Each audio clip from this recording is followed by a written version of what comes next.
Imposible hindi mo alam kung sino yung mga tumatambay doon. Yes, Your Honor. Oh, at alam mo na mayroong mga nangyayaring aktibidad na kung saan milyones na pera ang binabagsak doon. Alam mo yun, imposible hindi. Your Honor, gaya nga po nung nasabi ko, isang beses ko lang po nakitang nagdala sila doon. Kagaya nga po ng gusto kong sabihin sa inyo, pagkakita ko po kung anong yung isang instance po na yon ay pinagsabihan ko sila na wag na silang magdadala doon. Talaga So po. pinagsabihan mo. Opo. Okay. Yung mga pupunta doon sa tambayan, ito yung mga taga-DPWH. Kadalasan po, Your Honor. Kadalasan. Opo. Tapos doon sila naghati-hati ng pera na hindi mo alam. Doon sila naghati-hati. Hindi ko po alam kung pinaghatian na yon o kung para saan po yun. Hindi ko po alam, Your Honor. Hindi mo alam kung saan galing yung pera na dinadala doon. Yes, Your Honor. Basta alam mo, mayroong milyones dyan at nandiyan yung mga taga-DPWH at sila ay maghati-hatian doon. Your Honor, isang beses ko lang po nakita yon at pinagsabihan ko din po agad sila. At hindi mo alam kung magkano. Your Honor, hindi ko po alam kung magkano. Okay, so with the permission of Senator Marcoleta, we have to recognize Senator Turpo and then you can have your time again. Anyway, sinuspend muna namin yung rules kanina, kakaunti kasi kami kanina rito. So you can even... So ang ginawa ko kasi pupunta din ako sa ibang hearings. okay, para so you can even makaparticipate. consume 10 minutes actually. Thank you, Mr. Please Chair. go ahead. Kay Bryce Hernandez, magkano yung pinakamalaking winnings mo sa casino?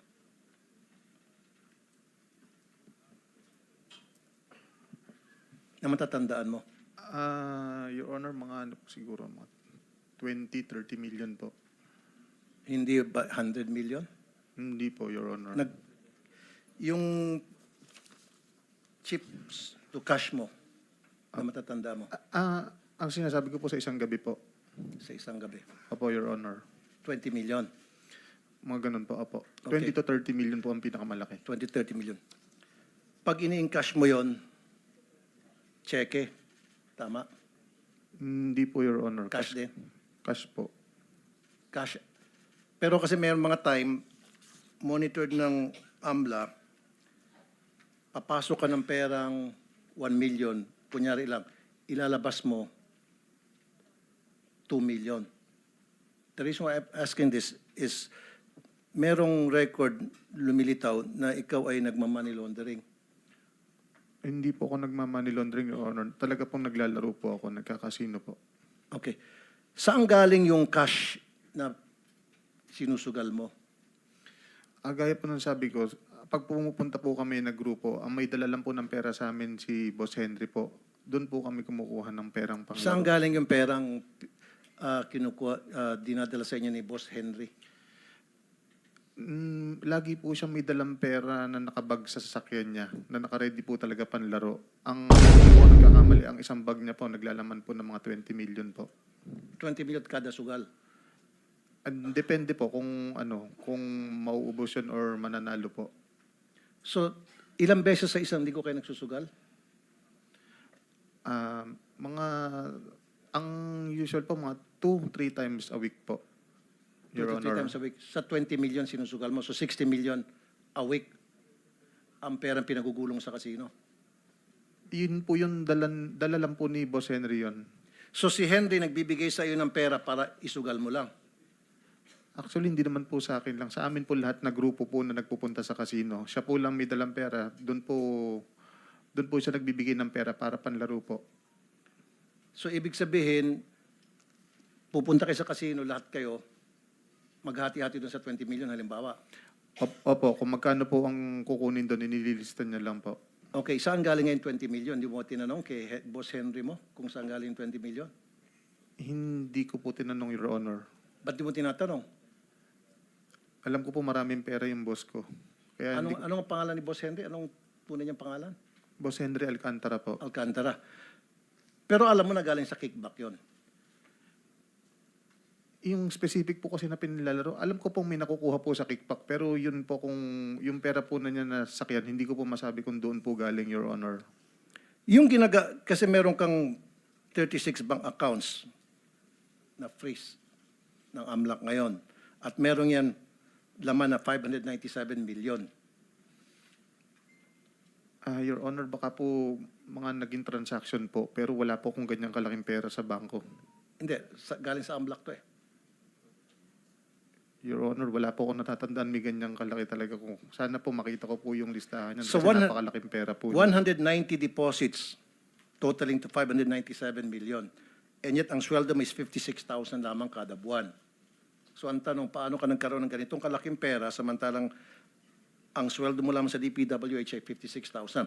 Ito pa, ang mga nag-deposit sa accounts mo, sa mga accounts mo, misis mo, pati ex-wife mo, nagde-deposit. Mayaman ba ex-wife mo para mag-deposit sa'yo ng milyones? Your Honor, huli pong... Mother mo nagde-deposit sa'yo sa account mo.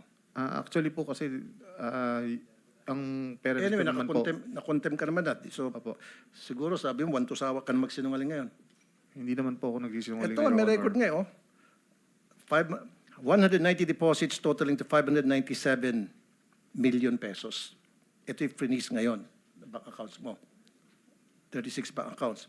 Ang mga nag-deposit dito, mother mo, misis mo, ex-wife mo. Ang yaman naman yung tatlo para mag-deposit ng milyones sa account mo. Pati ex-wife mo, mayaman. Wala po akong ganyan talaga kalaking pera sa bangko, Your Honor. Prinis nga ito ng AMLAC eh. Itong information na ito galing sa AMLAC to eh. So ibig sabihin, mali ang AMLAC, ikaw ang tama. Tama yung mga pinagsasabi mo. Kasi kung hindi ka lang nakakontem, pakukulong na kita ngayon mismo eh. Your Honor, Napakasinungaling mo. Your Honor, baka naman po ang sinasabi ni Amlak is yan po yung mga naging transaction po, hindi po yan yung total na pera ko sa bangko. Labas-pasok nga na deposits ang pinag-uusapan natin.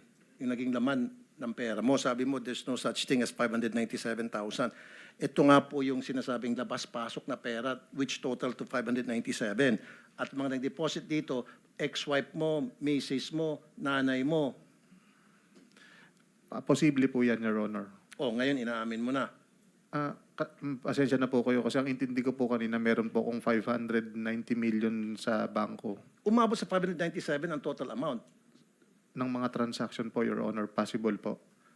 Ang tanong ko ngayon, sa sweldo mong 56,000 pesos kada buwan sa DPWH, saan nanggaling to? So sasabihin mo ngayon, misis mo at saka ex-wife mo. So anong trabaho ng ex-wife mo? Para mag-deposito ng malaking pera. Yung ako po kahit papaano, yung kapatid ko po kasi may nag-buy and sell, kahit paano nag-share po ako doon para po kumita. Tapos, hindi naman po walang-wala yung mga magulang ko. Napagtapos naman po nila kami na maayos. At may hanap buhay po sila. Nabigyan din po nila naman kami ng pera. Hindi lang naman po ako, pati po mga kapatid ko. Napalabas mo, bukod sa DPWH na sweldo mo, meron ka pang sideline na hanap buhay. Ano yung sideline na hanap buhay mo? Nakikishare lang po ako sa buy and sell po ng kapatid ko. Minsan po yung motor, minsan po yung sasakyan. Kung ano lang po ang kayang i-share. Your So Honor. parang racket mo. Extra income po, Your Honor. Extra income na abot sa milyon-milyon pansugal mo lamang. At saka po nanalo rin po sa casino, Your Honor. Kapag ikaw ay pupunta sa casino, meron kang gamit na fake ID, tama? Your Honor, wala po akong nahawakan na fake ID. Membership number po ang binibigay sa amin. Wala po akong... Meron kang fake ID galing sa LTO. Ay, yung pinake mo yung LTO driver's license. Your Honor, wala po akong ginawa. Wala po akong ni-request talaga para gumawa po ng fake ID Hindi ng ka LTO. nag-request sa LTO, pero ikaw nag-produce. Yun ang ginagamit mo sa casino tuwing magsusugal ka. Your Honor, nagsasabi po ako ng totoo. Di ba nung last hearing dito, may pinakita pang ang picture mo na merong fake ID? Ano bang pangalan nun? Nakita ko po yan, Marvin De Guzman po. Exactly. Gamit-gamit mo yun. Yun ay pinisinta ng casino sa amin. Marvin De Guzman.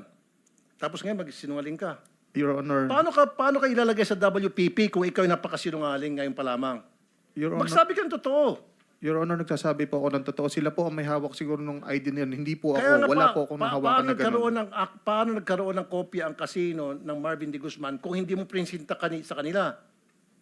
Actually, Your Honor, ang alam ko po, natatandaan ko dyan. Dahil gusto nilang maglaro kami. sila gagawa ng paraan para mabigyan kami ng membership eh. Wala po kami kinalaman dyan kung paano kami nagkaroon ng ID niyan. Sa totoo lang, Your Honor. So, ibig sabihin, yung casino, lalapitan ka para pasugalin ka at bibigyan ka ng fake ID. Ganun na nga po, Your Honor. So, pag pinatawag namin yung casino, kaya mong panindigan yon. Bakit ka lalapitan ng mga casino? Ba't ka lalapitan ng casino? Okay, mag-name ka ng casino. Anong casino pinupunta mo? Paninindigan ko po yung Anong casino. name ng casino? Sige, magbanggit ka. Sa Soler po. Okay, so ibig mo, sino sa Soler ang lumapit sa iyo para sabihin, oy, Mr. Hernandez, magsugal ka, kaming bahala, bigyan ka namin ng fake ID para hindi ka matrace sapagkat bawal dito ang government official. Sino doon? Hindi ko po maalala ang Sino? pangalan niya, Imposible pero... hindi mo maalala. Hindi, totoo po, Your Honor. Pero alam ko po, ano siya, parang yung mga business... Kasi kung talaga nagsabi ng totoo, patatawag namin yung Soler na nag-iimbita ng mga government official magsugal na bawal naman alam nila at bibigyan pa ng fake ID. Banggitin mo yung pangalan. hindi ko po alam yung pangalan niya, pero pagka nakita ko po siya, Senator Rafi, maalala ko po siya, Your Honor. Yung Mike Archibald, does it ring a bell? Yan po. Apo. Alam mo tunay niyang pangalan?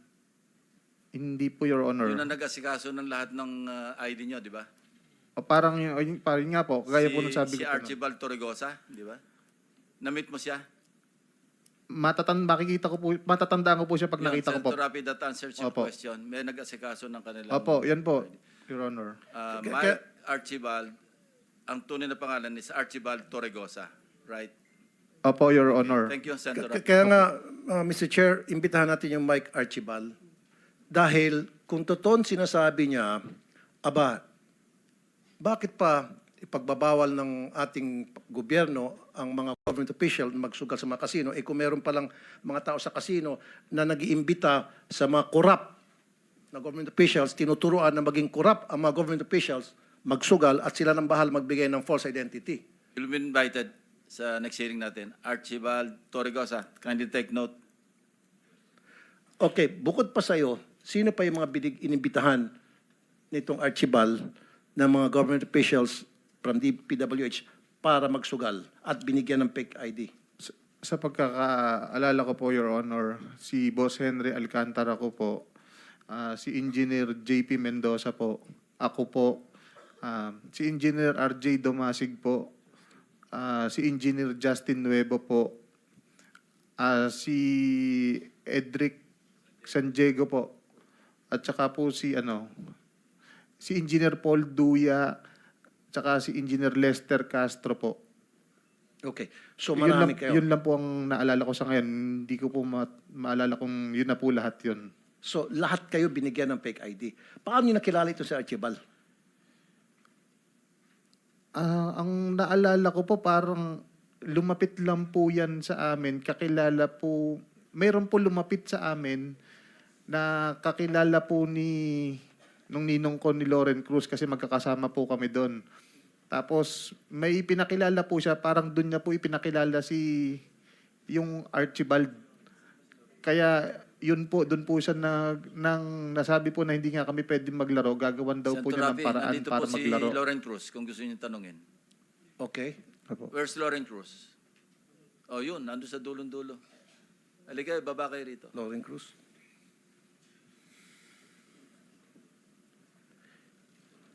Yung panalo mo ba, binabalik mo rin kay Alcantara?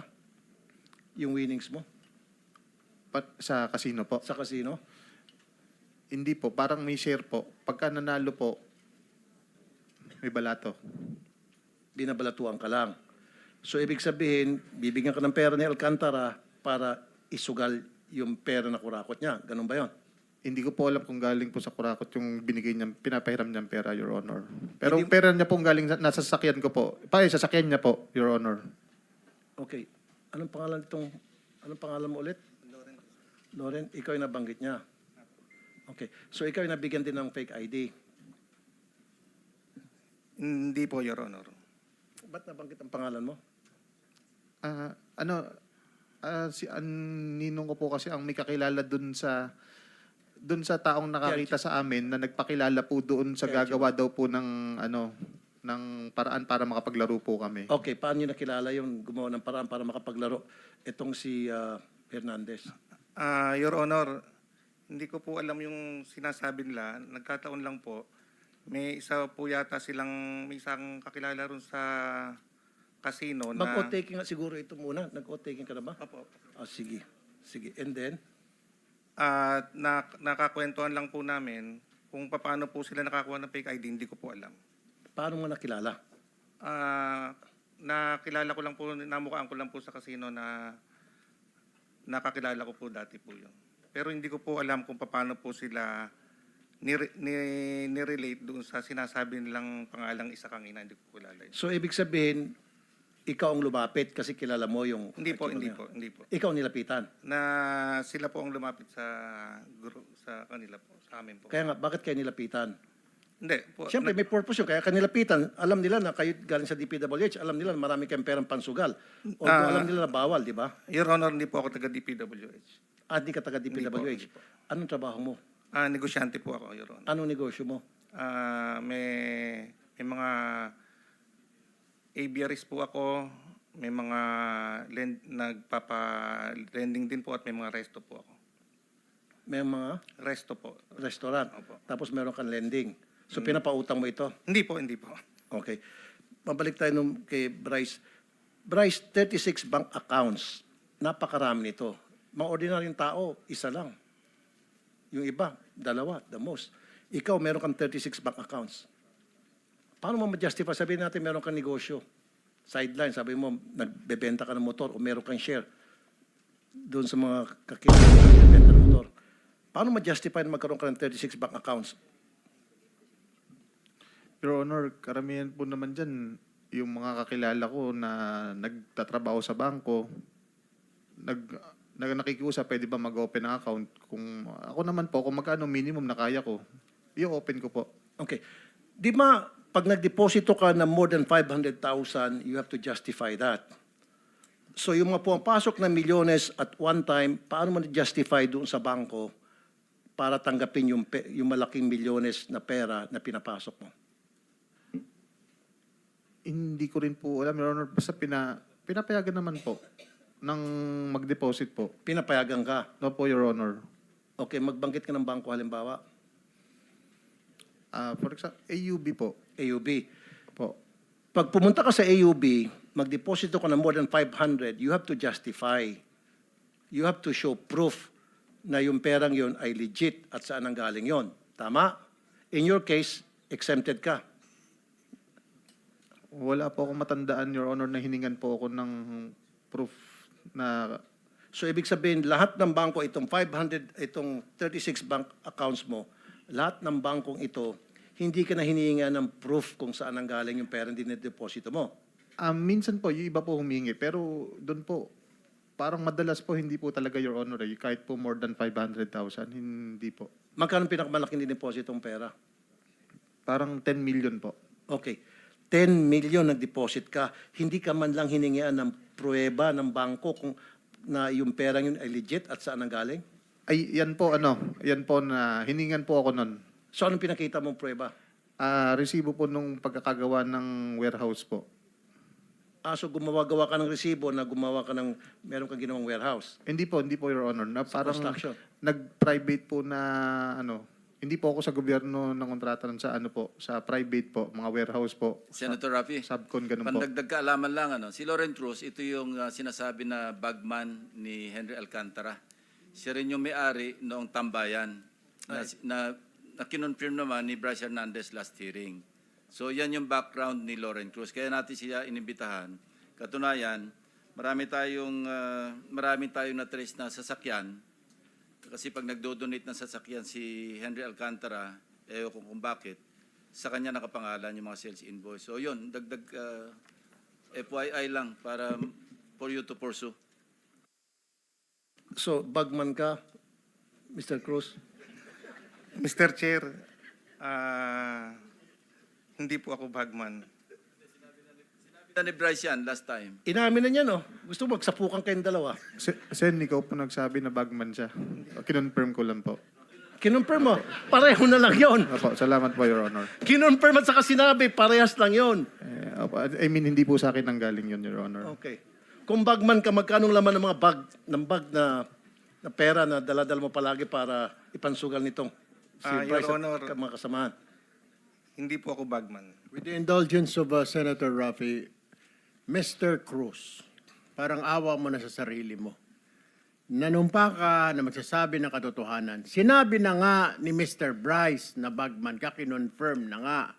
Patuloy ka pa nagsisinungaling. Sandali, Gusto mo Arvina. bang mailaga Sandali, ka sa kulungan? Sandali, Dr. Arvina. Okay. Ganito, bigyan kita ng last chance. Last chance. Kung hindi, ipakukulong kita. Ipapakontempt kita ngayon. Last chance. Bagman ka o hindi? Your Honor, hindi po ako bagman. Negosyante po ako, Your Honor. Kinonfirm ni Bryce na ikaw ay bagman at magkakilala kayo. So bakit niya i-confirm na ikaw ay bagman kung hindi naman talaga? Last chance. Dahil kung hindi, I will cite you in contempt, Mr. Chair. Shokos pala. Si Shokos kita. Explain. Why I should not file you in contempt? Your Honor, kaya lang po ako natawag na bagman na hindi naman po talaga ako bagman ni Mr. Chair. Yung pong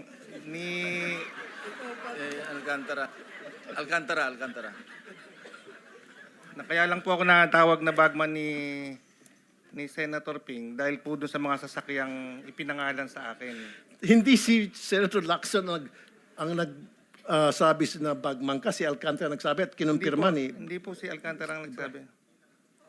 Yung tambayan, bahay mo yun, property mo yun, ano? Yes, Mr. Chair. Okay, thank you. Okay. Tambayan, yung dalahan ng pera, hindi ba? Mr. Chair, Tambakan ng pera. sa pagkakatanda ko po, sa pagkakaalam ko po, Mr. Chair, ang isang beses ko lang po sila nakitang nagdala sa sinasabi pong bahay ko po. Kaya nga, kung bagsakan ng pera yung isang establishmento na pag-aari mo, then it's tantamount to you being a bagman. Kasi sinasalo mo yung mga pera galing sa kanila. Doon binabagsak. Bagsakan ka ng pera yung establishmento na pag-aari mo. Yung tambayan, kung tawagin. Your Honor, yung... So inaamin mo na ikaw may-ari ng tambayan. Yes, Your Honor, ako po may-ari. Okay. So hindi mo alam, magbabagsak dyan, milyones na pera sa bahay mo? Hindi ka aware? Ano ka, tanga? Your Honor, yung po kasing sinasabi nilang tambayan, hindi naman po kasi talaga tambayan yon. Yun po ay binili ko para i-flip lang at i-buy and sell kasi nagba-buy and sell din po ako. Kaya nga, pero ikaw may-ari noon. At yung lugar na yon, yun ay bagsakan ng mga salapi.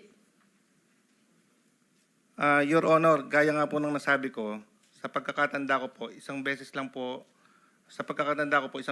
lang po nakitang mayroong pera doon. Magkano yung isang beses lang, kuno, sabi mo, na binagsakan ng pera yung tambayan? Your Honor, hindi ko po alam kung anong total no kasi hindi naman po ako kasali sa opisina nila.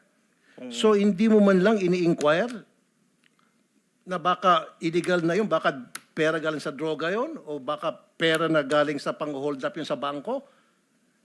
Your Siyempre mag-inquire ka. Magkano yung pera? Sabi mo hindi mo alam. At least man na mag-inquire ka pag mayroong perang alam mo na pumasok doon sa establishment pag-aari mo, you should have at least inquired. And I know, meron kang advance notice.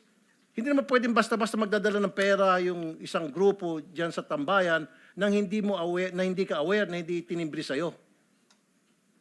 Your Honor, kasi po, yung sinasabi nilang tambayan, open naman po silang magpunta doon. Kahit anytime po sila magpunta doon, nakakapunta po sila. Kaya hindi ko po na monitor kung nagpupunta sila, kung kailan sila nagpupunta, kasi open po yun. I know, lahat naman ng restaurant open to the public. Yung tambayan pong sinasabi Oh, lahat nila, naman ng bago po. establishmento pwede mo sabihin open kasi labas-pasok sila. Pero at least man lang, alam mo kung sino-sino yung mga taong pupunta doon.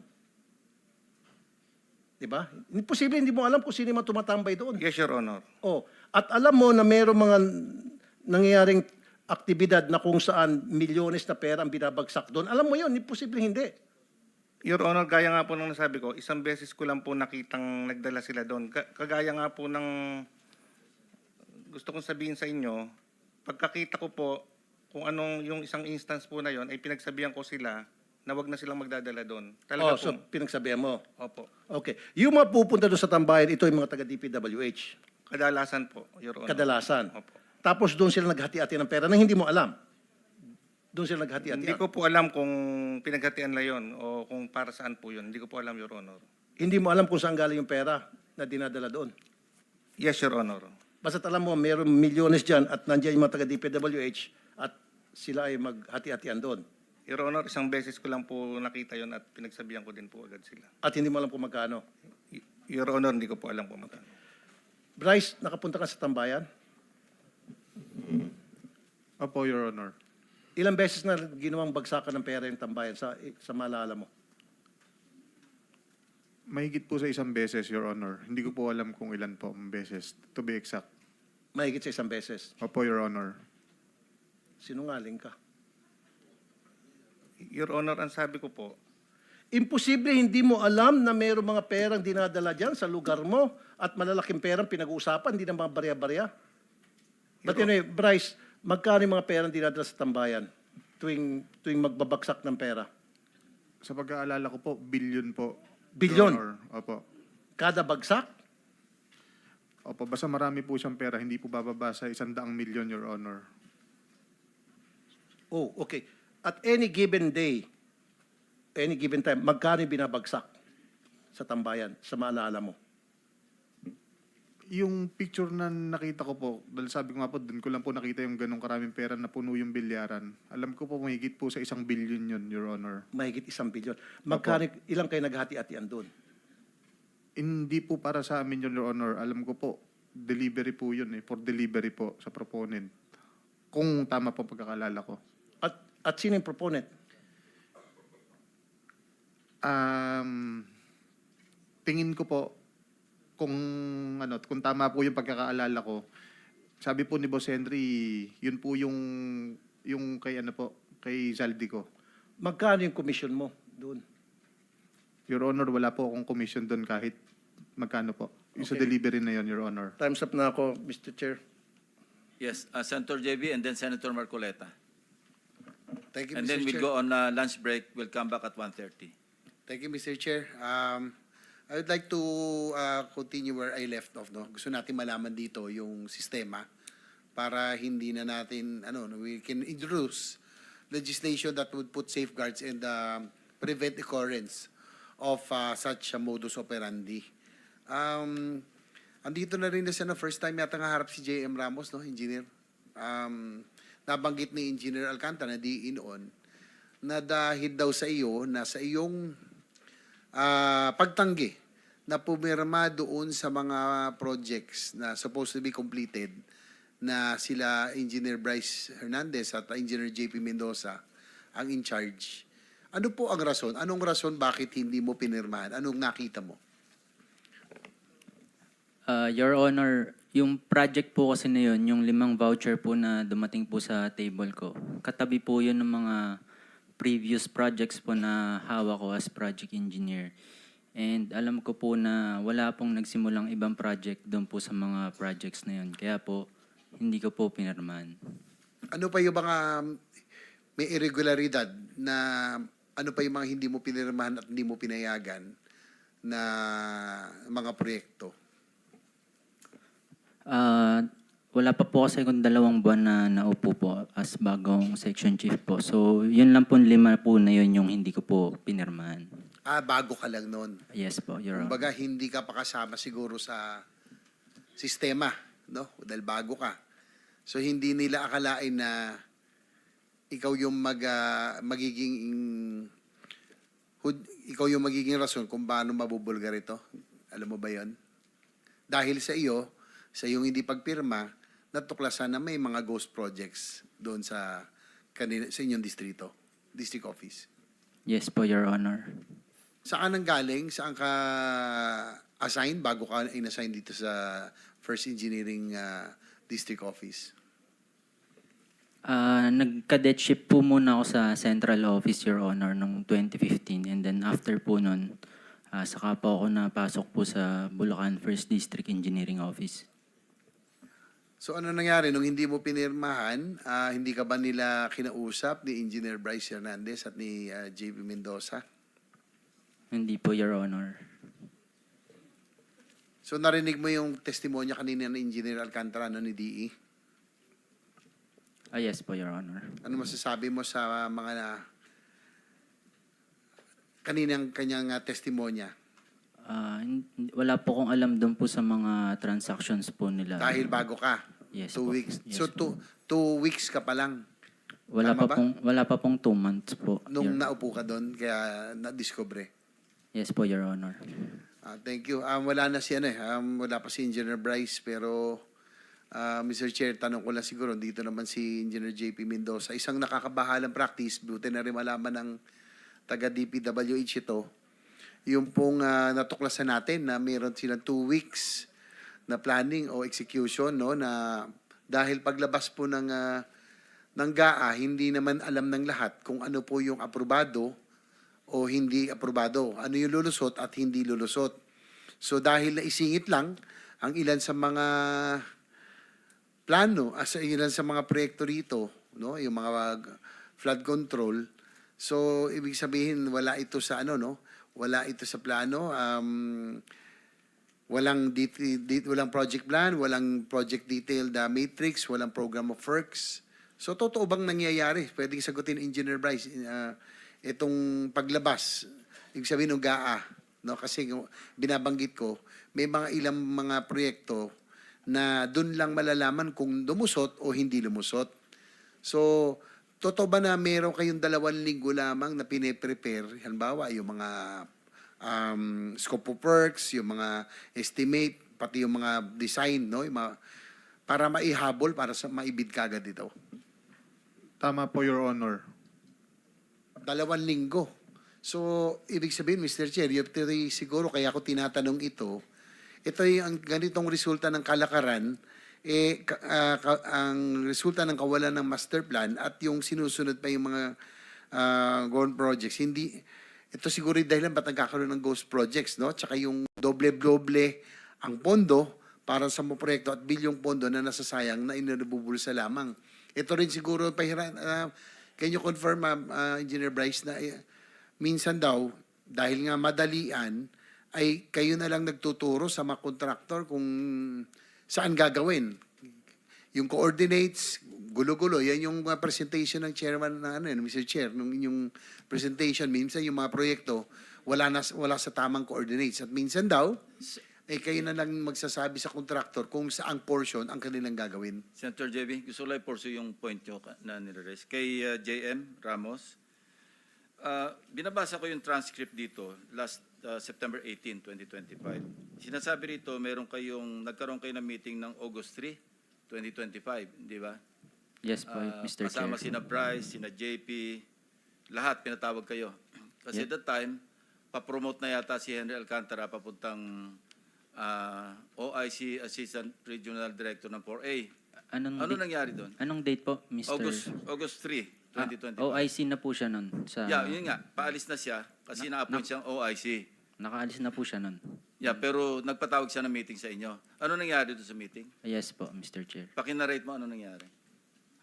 Nung gabi po yun, nagpatawag po ng meeting si Mr. Alcantara sa opisina. Pinatawag po niya si Engineer Hernandez, Engineer JP Mendoza, yung iba pong section chief sila, Ernesto Galang, Ruben Santos, Juanito Mendoza, and ako po. Doon po sa meeting na yun, nagalit po si Mr. Alcantara dahil po na-discover po yung mga ghost project po sa opisina namin.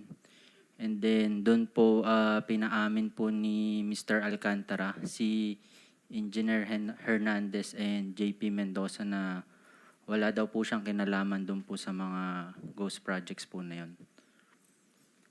Walang kinalaman si Henry Alcantara. Yes po, Your Honor. Kasi ang Mr. Chair. testimony nila ni Bryce noon, pinapaako sa inyo ni Alcantara sa inyong dalawa ni JP na kayo yung may kinalaman sa ghost project. Opo, Your Honor. Kino-confirm mo yun, JM? Sige, tuloy mo yung narration ng nangyari noong August 3. Ayun nga po, nagagalit po si Alcantara po sa kanilang dalawa kung bakit daw po nangyari daw po yung mga ganun sa opisina po namin. Based do sa nakita mong mga demeanor, totoong hindi alam ni Henry Alcantara, hindi totoong pinapaakulan sa kanila. Magkaiba yun, ha? Pinapaako sa kanilang dalawa yung mga ghost project kesa doon sa hindi niya alam na talaga may ghost project at hindi inamin ng dalawa. O inamin ng dalawa. Parang pinaamin po sila ni Engineer Alcantara Okay, sa harap magkaiba po yung namin. pinaamin at saka pinaako. Which is which? Pinaamin dahil may ghost project. Yes po. Hindi pinapaako. Hindi Pag pinapaako, ibig sabihin, alam ni Henry Alcantara, pinapaako lang sa kanila. During that meeting po, hindi pinaamin po, hindi po pinaako. So mali yung sinasabi ni na Bryce Hernandez na pinapaako lamang sa kanila pero alam ni Henry Alcantara Doon po sa meeting po na yun. sa meeting na yon.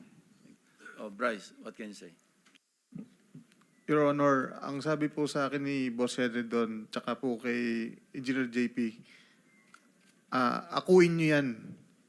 Akuin yung dalawa yan. Yun po ang sinabi sa amin, Your Honor. Mr. Chair, with your permission. Go ahead, go ahead. JM, dun sa meeting na yon, yung tanong din po ng ating chairman, ano sa tingin mo yung demeanor, yung action ni D. Alcantara, galit talaga? Dahil mukha ba siyang nagulat doon sa niya na-discover dahil sa iyong hindi pagpayag doon sa mga ghost projects? Galit po siya, Your Honor. So, siguro Engineer Bryce, ano yung ibig sabihin akuin? Akuin nyo dahil kayo ang may kagagawan o inutos sa inyo dahil alam niya? Parang sabi kasi ni Engineer JM, hindi talaga alam. So, sabi niya, akuin nyo na dahil kayo may kagagawan. Ganun ba? Ang pagkakaintindi ko po, gusto pong kami lang ang managot dun po sa nangyari na yon. Hindi, kasi nga, hindi pala niya alam. Alam po. Alam niya ito? Alam yung po, mga Your ghost Honor. projects? Alam po, Your Honor. Pero sabi ni Engineer JM, mukhang hindi dahil kaya kayo sinita at nagalit nung Your Honor. na-discover. Your Honor, wala po akong ikinilo sa opisina na hindi alam ng boss ko. For the record, kanina natanong yata ni Senator Bamakino, no, na talagang minsan sinasadya nyo, over-designed yung mga projects, pero ginagawa nyo, kung di substandard, yung under-design para lang mas may kitain, tama? Tama po, Your Honor. So itong mga again for the record, i-reiterate lang natin, kaya nyo ginawa yung ghost dahil mahirap nang masyadong habulin, no? Dahil doon sa porsyentong nawawala, dahil na tumaas na yung tara, gaya nung sinabi mo nung huli, kaya nangyari itong ghost. Opo, Your Honor. Kailan nagsimula? Instruction po ni boss sa amin yan. Instruction ni Boss Henry? Opo, Dahil Your Honor. mataas na, hindi mahabol. Opo, Your Honor. Kailan nagsimula yung ghost projects? 2022? Doon sa inyong distrito? Yung mga proyekto? Sa pagkakatanda ko po, mga ganun po, Your Honor. 2022. Tapos kaya ako tinatanong yung 2 weeks, no? Yung halimbawa, Mr. Chair kasi, pag may nagsingit sa GAA, walang may alam kung ano ang maaprubahan kung ano yung lulusot. Tama, di ba? Hindi mo malalaman. So pag lumusot na yung GAA, pag na-publish na, ang ginagawa nyo, 2 weeks, gagawin nyo yung program of works, estimate, lahat, design, planning. Kinonfirm mo kanina, tama, no? Para mapabid ka agad. Tama po, Your Honor. So, hindi ba ito nagre-resulta kung bakit nagkakaroon tayo ng substandard na mga proyekto dahil, siyempre, madalian yan Tama. Tama po, Your Honor. Kulang po sa preparation. Kung sa preparation, 2 weeks So, Opo. ito rin ba rason kung bakit yung mga pinakita rin ni Senator Lacson sa kanyang presentation noon na may copy and paste, halos pare-pareho yung specification, halos pare-pareho yung cost, pati yung estimate, lahat pare-pareho. Ito ba nangyayari? Kasi nga, kulang kayo sa oras sa preparasyon. Parang ganun na nga po, Your Honor, kasi parang nagiging meron lang pong pag gantong amount, automatic ito nang gamitin mong plano. Wag mo nang tingnan actual yan para maipabid natin agad yan. So, ang Meron na concern, pong standard na ganun, Your Honor. so ang concern lang, maihabol, maibid lahat. Tama po, sa Your 2 Honor. linggo. Tama po, Your Honor. So, nakakabahala to sa Mr. Chair kasi yung mga proyektong mangyayari, ganun po, no? Substandard, mamadaliin lahat, ganito nga, tsaka yung copy-paste na rin. Yung pong pagturo ng proyekto, ganun naging ka-powerful ang district office, na halimbawa po yung contractor, kayo na